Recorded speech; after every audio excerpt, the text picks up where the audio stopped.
ముఖ్యమంత్రి రేవంత్ రెడ్డి అధ్యక్షతన ఇవాళ తెలంగాణ కేబినెట్ భేటీ కానుంది. సచివాలయంలో మధ్యాహ్నం 2 గంటలకు మంత్రివర్గ సమావేశం జరగనుంది. ఈ సమావేశంలో స్థానిక సంస్థల ఎన్నికలు సహా పలు కీలక అంశాలపై చర్చ జరిగే అవకాశం ఉంది. ఈ ఏడాది బడ్జెట్ సమావేశాల నిర్వహణ, ఆ సమావేశాల్లో ప్రవేశపెట్టాల్సిన బిల్లులపైన ఈ భేటీలో చర్చించి ఆమోదించనున్నట్లు సమాచారం.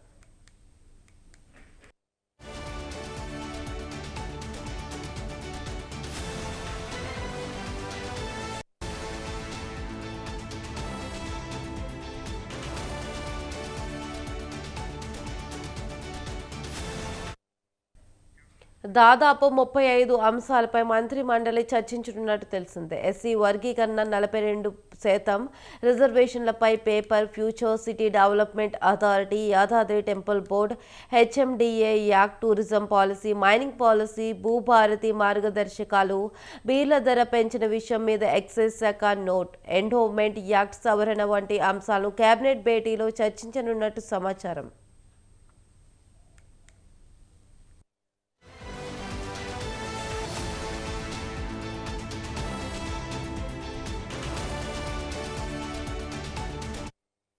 స్థానిక సంస్థల ఎన్నికల నిర్వహణకు తెలంగాణలో బీసీ కులగణను సర్వే నిర్వహించారు. ఇప్పటికే ప్రభుత్వానికి నివేదిక కూడా అందింది. అయితే కులగణలో కొందరు వివరాలు నమోదు చేసుకోకపోవడంతో రెండోసారి నిర్వహించారు. ఈ అంశంపైన మంత్రివర్గ భేటీలో చర్చించనున్నట్లు తెలుస్తోంది. ఎస్సీ వర్గీకరణపై కమిషన్ నివేదికకు ఆమోదం తెలుపనుంది. బీసీ కులగణనకు మరోసారి అవకాశం ఇచ్చిన నేపథ్యంలో నమోదు చేసుకున్న వివరాలతో తుది గణనకు ఆమోదం తెలుపనుంది. బీసీలకు విద్య, ఉద్యోగాలు రిజర్వేషన్లు పెంచే బిల్లుకు రాజకీయంగా రిజర్వేషన్లు కల్పించే బిల్లులకు కేబినెట్ ఆమోద ముద్ర వేయనుంది. వీటితో పాటుగా బడ్జెట్ సమావేశాల తేదీలను అధికారికంగా ఖరారు చేశారు. ఏ రోజున ప్రారంభమయ్యేది, బడ్జెట్ ప్రవేశపెట్టే తేదీలను తదితర వాటిని ఖరారు చేస్తారు.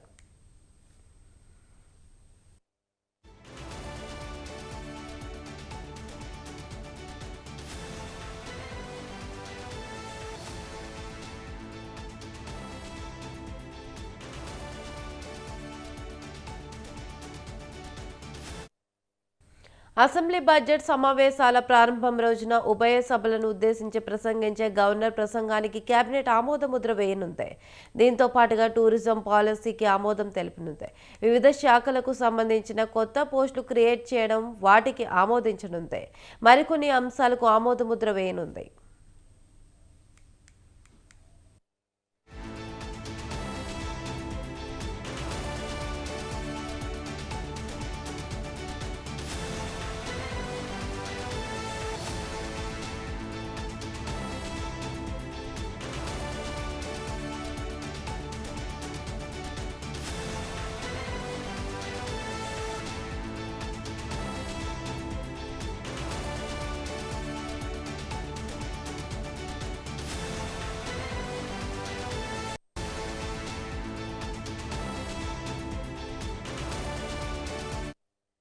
స్థానిక సంస్థల ఎన్నికల్లో బీసీలకు 42% రిజర్వేషన్లు, ఎస్సీ వర్గీకరణ, హెచ్ఎండిఏ పరిధిని హైదరాబాద్ రీజనల్ రింగ్ రోడ్ వరకు విస్తరించడం వంటి కీలక అంశాలపై చర్చించనున్నారు.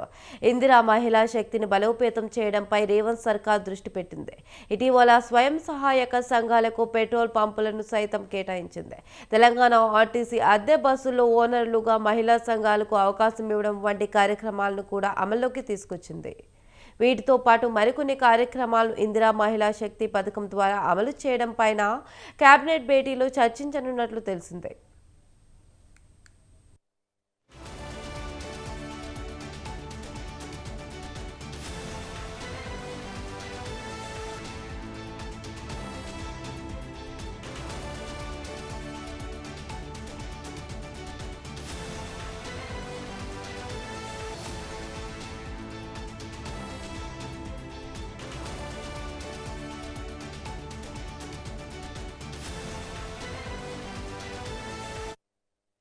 యాదగిరిగుట్ట దేవస్థాన బోర్డుకు సంబంధించి కీలక నిర్ణయం తీసుకున్నారు. ఎండోవ్మెంట్ సవరణ బిల్లును కూడా మంత్రివర్గంలో చర్చించి ఆమోదించే అవకాశాలున్నట్లు సమాచారం. ఇక రైతు భరోసా నిధుల చెల్లింపు, ఇందిరమ్మ ఆత్మీయ భరోసా పథకం, ఇందిరమ్మ ఇండ్ల లబ్ధిదారుల ఎంపిక, నిధుల విడుదల, కొత్త రేషన్ కార్డుల జారీ ప్రక్రియ తదితర అంశాలపై మరోసారి చర్చించి కీలక నిర్ణయం తీసుకోనున్నట్లు తెలిసిందే.